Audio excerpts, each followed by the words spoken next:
테마 쪽 흐름 보도록 하겠습니다. 정종현 전문가입니다. 안녕하세요. 네, 안녕하십니까. 권범입니다. 네, 오늘 움직이는 테마 어떤 것들 있나요?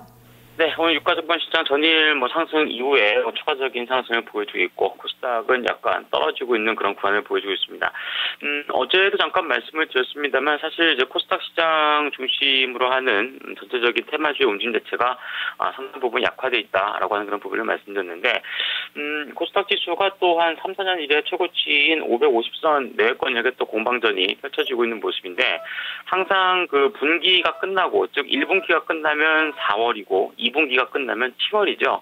즉 이제 매 분기 끝난 이후, 즉 실적 발표 시즌을 맞이하면서 주가가 내리막길을 걸었던 적이 굉장히 많습니다. 그렇기 때문에 4월 1분기 실적 발표를 앞둔 시점에서의 다시금 또 고점에 대한 징후라든가 이런 부분이 드러날 수 있다는 점. 특히나 이제 코스닥은 기관이나 외국인과 같은 메이저들의 어떤 수급에 대해서 영향력을 좀 많이 받고 있는 그런 구간이기 때문에 테마주들의 어떤 고점권역에서의 수급의 붕괴라든가 이런 것들이 가격적으로 좀 비교적 큰 폭의 하락률을 기록할 수 있는 그런 구간이 될 수 있기 때문에 조금 조심스럽게 보시는 것이 좋다고 좀 보여집니다. 그러한 가운데 어제 시장과 마찬가지로 금일 대체적으로 테마주 움직임은 상당 부분 약화돼 있고, 이제 한 테마주 내에서도 움직이는 종목군들도 굉장히 제한적이라 볼 수 있겠는데요.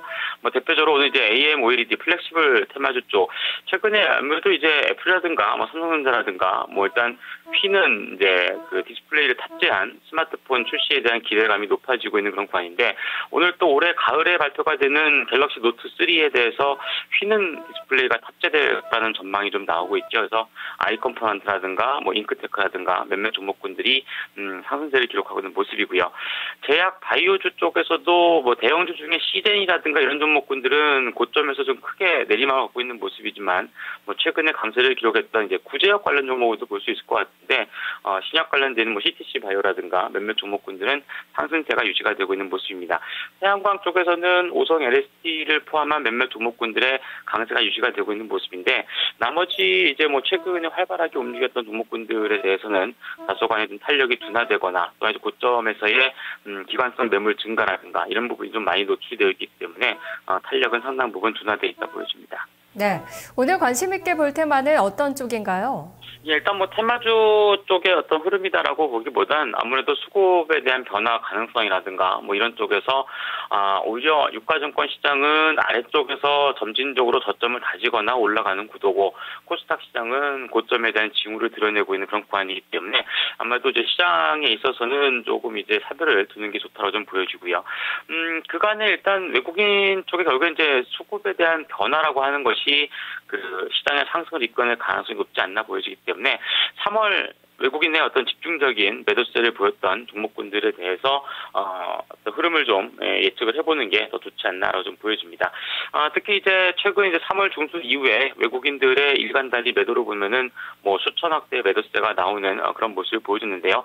물론 금일도 한 250억대 이상의 매도가 나오고 있습니다만, 매도 규모가 전일 시장 이후에 상당 부분 축소가 되고 있는 그런 구간이라는 점에서 결국엔 수급상의 외국인 변화 가능성을 점쳐봐야 되지 않나 보여지고요.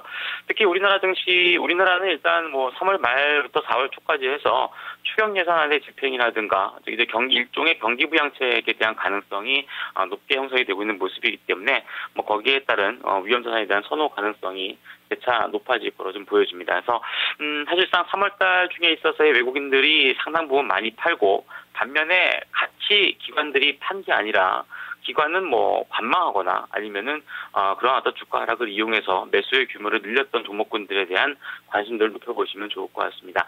물론 이제 그런 와중에서도 삼성전자라든가 이런 그 삼성물산과 같은 종목군들은 주가가 강세를 많이 기록했습니다만, 대표적으로 이제 LG화학이라든가 그리고 오늘 대규모 수주 관련 소식이 있었던 현대중공업 그리고 대우조선해양이라든가 SK 또한 GS건설 이런 종목군들은 물론 대규모 매도세도 있었습니다만, 반면에 기관 중심의 어느 정도 수급에 대한 안정성이 좀 유지가 되는 종목군들은 차후에 반전에 대한 가능성을 좀 높게 보는 게 좋을 것으로 판단됩니다. 네, 이 중에 어떤 종목 공략할까요?